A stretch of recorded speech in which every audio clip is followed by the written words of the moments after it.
दोस्तों खबर को लाइक और शेयर कीजिएगा। अगर आपने हमारे चैनल को अभी तक सब्सक्राइब नहीं किया तो चैनल को सब्सक्राइब कीजिएगा, बेल आइकन जरूर दबाइएगा ताकि हर नई अपडेट का नोटिफिकेशन आपको मिल सके। साथ ही हमारे फेसबुक पेज को फॉलो और लाइक ज़रूर कीजिएगा। अस्सलाम वालेकुम दोस्तों, मैं हूं आपके साथ गुफरान मलिक और आप देख रहे हैं सुनो जनता की आवाज़ न्यूज़। दोस्तों ये तस्वीर देखिएगा, इन जनाब को तो आप जानते ही होंगे और भूल भी कैसे सकते हो, क्योंकि 2017 का जो निकाय चुनाव हुआ था तब मेयर के इलेक्शन में खड़े हुए थे जनाब, तब भी आपने इनको वोट दिया था। और फिर 2019 लोकसभा चुनाव आया तब लोकसभा चुनाव में खड़े हुए थे, आपने वोट दिया और इनको सांसद बनाया। आपको पता है कि उस वक्त भी एक लहर चली थी कि दलित और मुस्लिम का गठजोड़ है, भाजपा हार जाएगी। हाँ, यहाँ सहारनपुर लोकसभा की अगर बात करें, यहाँ पर भाजपा के राघोलकन पाल शर्मा थे, भाजपा तो यहाँ पर हार गई और ये हाजी फजलुर रहमान है, ये यहाँ पर जीत गए, भाजपा को हरा दिया है। खासकर मुस्लिम समाज इसलिए वोट कर रहा है देश भर में कि भाजपा को हराना है। तो सहारनपुर लोकसभा पर 2019 में भी एक यही लहर चलाई गई थी, दलित और मुस्लिम एक होकर ही रोक सकते हैं भारतीय जनता पार्टी को। हाँ, सहारनपुर लोकसभा पर भारतीय जनता पार्टी को रोकने में तो कामयाब हो गए और हाजी फजलुर रहमान बहुजन समाज पार्टी के सिंबल पर सांसद बने। हालांकि समाजवादी पार्टी और लोकदल का गठबंधन भी था, सिंबल बसपा, ये सीट बसपा के खाते में गई थी, लेकिन भाजपा को हरा देने वाले लोगों, सवाल यह खड़ा होता है कि हाजी फजलुर रहमान ने इन 4 साल के कार्यकाल में कितना आपका विकास किया है।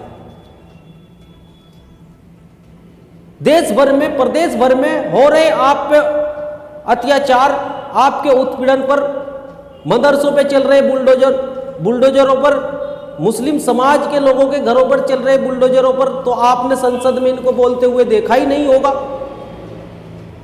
लेकिन विकास के आधार पे भी ये विफल साबित है इन 4 सालों में। इन्हीं की लोकसभा में एक गांव पड़ता है, ग्राम पंचायत जैतपुर कला, जो के ब्लॉक मुजफ्फराबाद में है। वहां से अब्दुल वहीद प्रधान है, मेरा गांव है, वहां की मेरी पैदाइश है।